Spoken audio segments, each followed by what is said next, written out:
Hello dear students, welcome to Science Bug by Poonam Singh. Today's topic is nutrition in humans. Last time we did nutrition in amoeba. This is class 10, Biology chapter 6 of the NCERT book. So we'll be doing the various parts or the organs of the human digestive system and the functions of those organs in detail. So, the nutrition in human beings takes place through the human digestive system. And this human digestive system consists of a long tube extending from the mouth to the anus, and this canal is known as the alimentary canal. And this canal or tube has different parts or different regions which are specialized to perform different functions. And so, the various regions or the various organs of the digestive system are mouth, esophagus or the food pipe, stomach, small intestine, large intestine.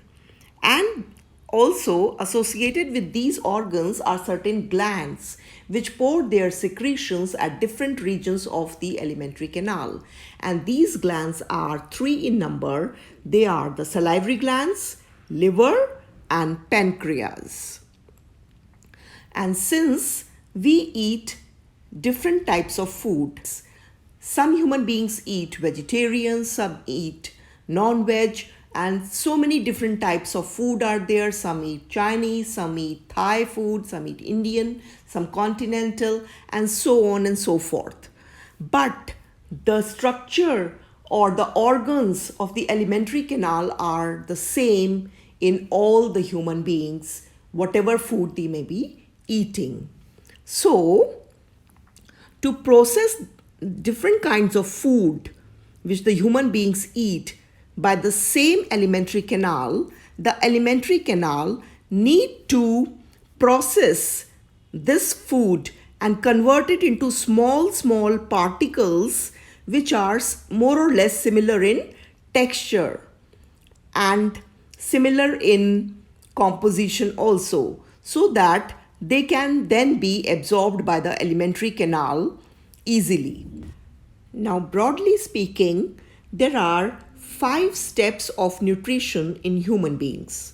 They are number 1, ingestion, number 2, digestion, number 3, absorption, and number 4, assimilation, and number 5, egestion. So the first step, that is ingestion, is taking enough food. That is taking enough food into the mouth. And this taking enough food in the mouth is done with the help of hands. So this is ingestion. And when the food enters the mouth, there the food is mixed with a watery substance known as saliva. Saliva contains certain enzymes called salivary amylase. This salivary amylase breaks down the starch or the carbohydrates into simple sugars. So the food is cut, chewed, and mixed with saliva in the mouth.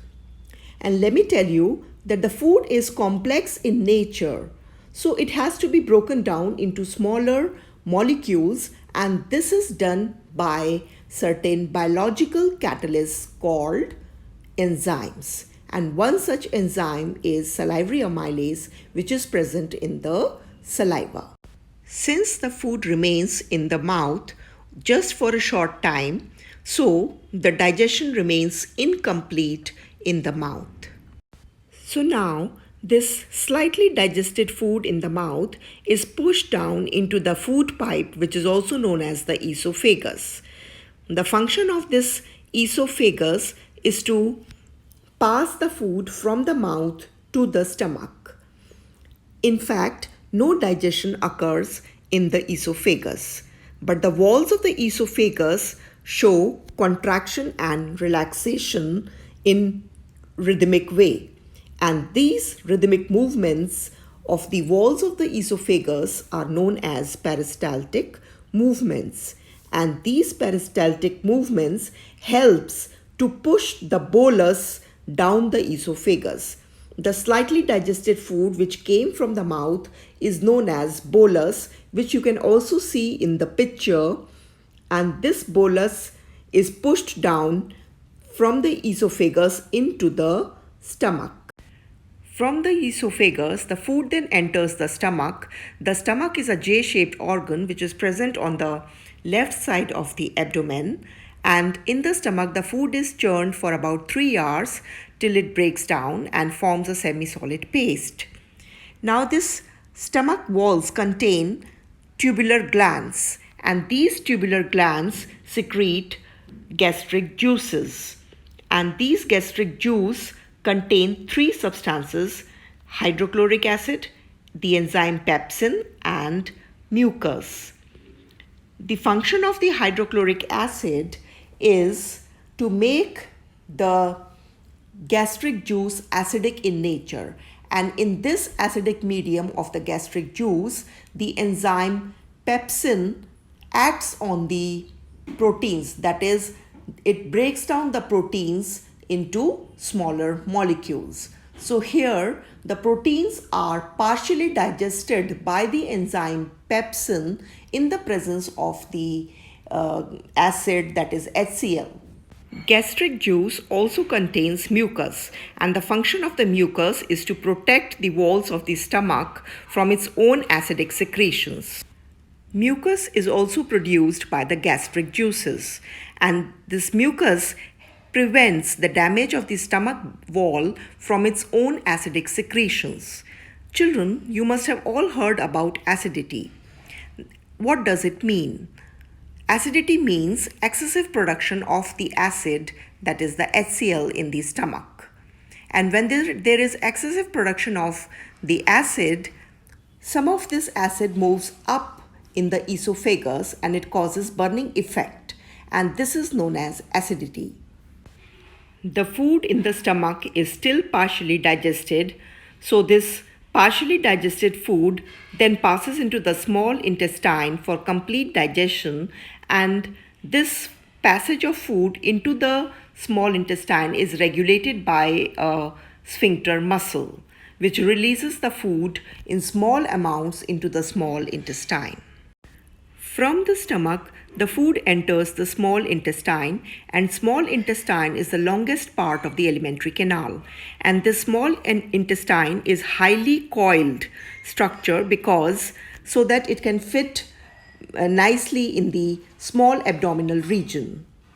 And the length of the small intestine differs in different animals depending upon the food they eat. For example, the herbivores, that is the grass or the plant-eating animals, have long small intestine, so because they have to digest the cellulose. Whereas the meat-eating animals, that is the carnivores like tigers and all, have shorter small intestine because they don't have to digest the cellulose. Children, as the food moves into the small intestine, 2 glands pour their secretion into the small intestine. One gland is shown in the picture here, which is known as the liver, which is conical in shape, which you can see on one side of the stomach. This liver secretes a juice known as bile. This bile is greenish yellow juice which is alkaline in nature. And this bile juice is stored in an organ which is called gallbladder, which you can see here in the picture, which is green in color. So this bile makes the acidic food which is coming from the stomach alkaline. The other gland which pour its secretion into the small intestine is the pancreas, which you can see in the picture, which is a wavy long tubular structure which is shown green in the middle, and on the 2 ends it is slightly bluish. So this is known as pancreas. This pancreas secrete pancreatic juice which contains 3 enzymes, and they are pancreatic amylase, which breaks down starch, The second enzyme is trypsin, which breaks down proteins, and the third enzyme is lipase, which breaks down emulsified fats. Now here let me tell you that the digestion of carbohydrates, proteins and fats is still not complete. The digestion becomes complete when the walls of the small intestine secrete intestinal juices. Now, the walls of the small intestine contain glands which secrete intestinal juice, and these intestinal juices contain many enzymes which complete the digestion of food. That is, the digestion of carbohydrates, proteins and fats is completed. The carbohydrates are converted into glucose, proteins are converted into amino acids, and fats are converted into fatty acids and glycerol. After digestion, the molecules of the food become so small that they can now be absorbed by the walls of the small intestine. And the walls of the small intestine contain blood capillaries, and so the small molecules can go into these blood capillaries, that is, into the bloodstream. And this is known as absorption. Now, the question is that how such a large amount of small molecules get absorbed into the small intestine and finally into the blood. The answer to this is that the walls of the small intestine contain millions of tiny finger-like projections on its inner surface called villi, and these villi provide a large surface area for the absorption of the digested food. So, the third step of nutrition, that is absorption, means the absorption of the digested food particles, which are very small, into the walls of the small intestine, which contain blood capillaries. So the food finally goes into the bloodstream, and from the bloodstream, the food goes to each and every cell of the body. So this is absorption.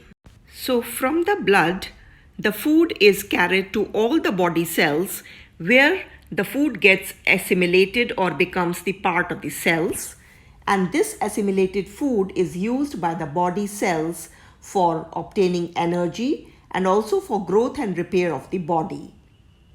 And the digested food which is not used by our body is stored in the liver in the form of glycogen, and this stored glycogen is used as a source of energy whenever the body requires it. So this process is called assimilation, which is the fourth step of nutrition, where the digested food becomes part of the cells, and this assimilated food is used by the body cells to produce energy and also used in the growth and repair of the body cells. The undigested and unabsorbed food in the small intestine passes into the large intestine.